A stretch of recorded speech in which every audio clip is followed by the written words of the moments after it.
Good morning, children. In continuation of chapter electricity and magnetism, today we will discuss about electric bell, electric charge, electric current, and source of electricity. Okay. An electric bell works on the principle of electromagnetism. The electric bell is arranged as a figure shown.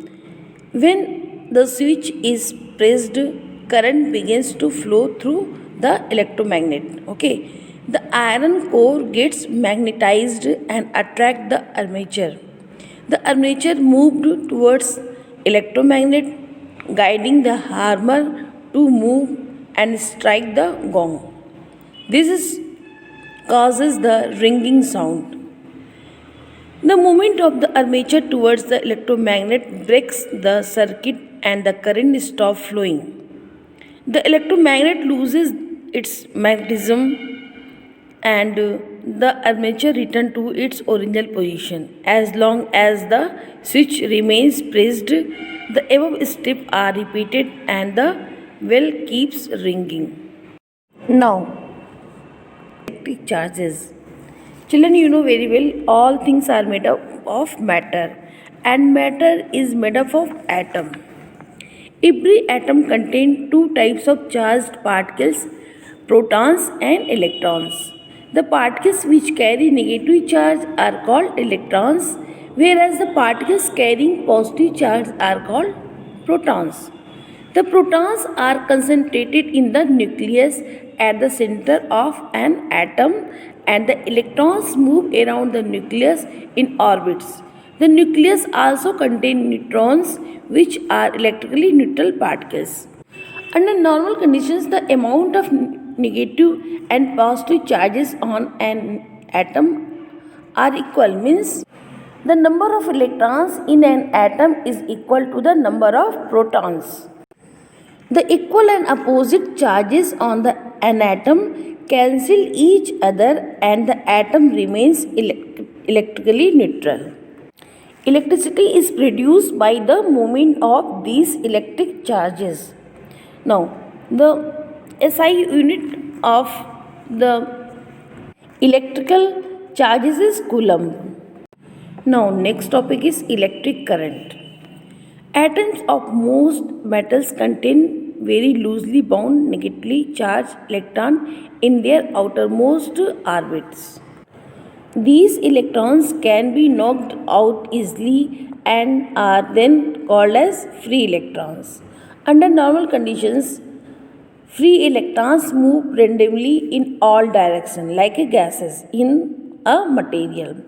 When free electrons are made to flow in particular directions, they constitute an electric current or electricity.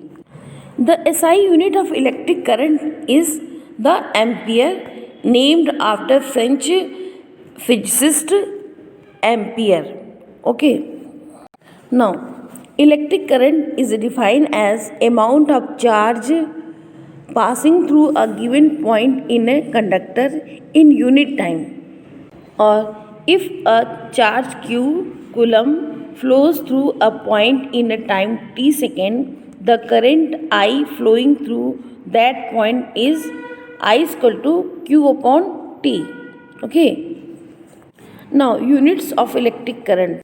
The electric current in a conductor is said to be 1 ampere when a charge of 1 coulomb passes a given point in 1 second. Okay. So, 1 ampere is equal to 1 coulomb upon 1 second. The speed of electricity is equal to the light.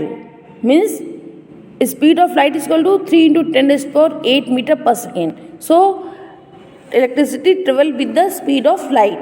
Okay. Now, next topic is sources of electricity.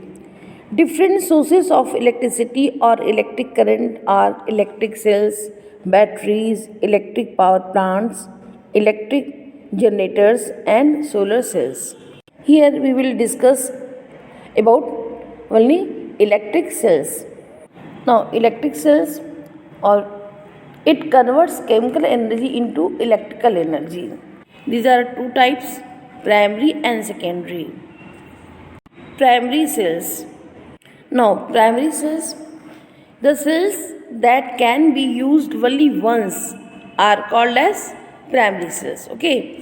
When the chemicals are used up completely, the cell becomes dead and cannot be reused. It is also known as the dry cell. It used in torches, transistors, radio, clocks, wristwatches, calculators, and TV remotes, etc. Okay. Some other example of primary cells are Boltanic cell, Leclanche cell, Daniel cell. These cells contain chemicals in a liquid form and are therefore not dry cell. Now, a simple dry cell. A dry cell structure like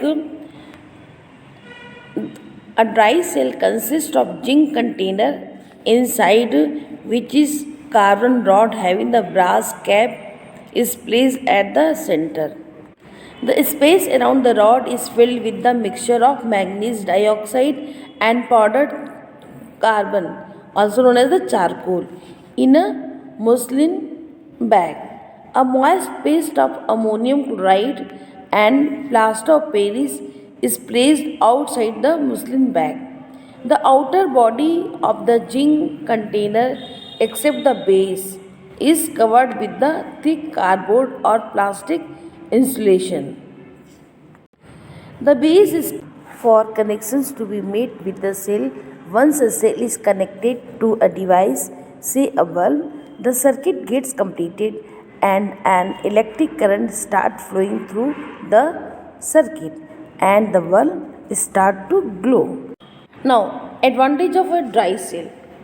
First one, the dry cell are available in different sizes of the powers to suit to different requirements. Second one, unlike liquid primary cells, they can be fitted inside device without any risk of the leakage of the chemicals. Third one, they are easily and safe for transportation.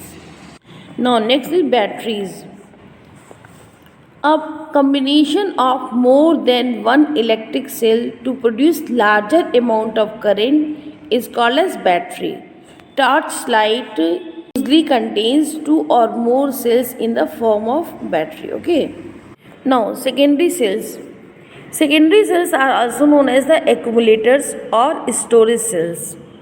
Secondary cells are similar to primary cells in certain way, but the difference in that the secondary cell can be charged and used again and again by passing through electric current through it. During this process, reverse chemical reactions take place inside the cells and the original chemicals are restored. Secondary cells are of two types. First one, lead acid battery or accumulator, and second, dry batteries. Lead acid batteries are used in vehicles and inverters, and dry batteries are used in cell phones, electronic cameras, and other portable devices. Children, it is all about electric bell, electric charges, electric current, and source of electricity. Okay, thank you.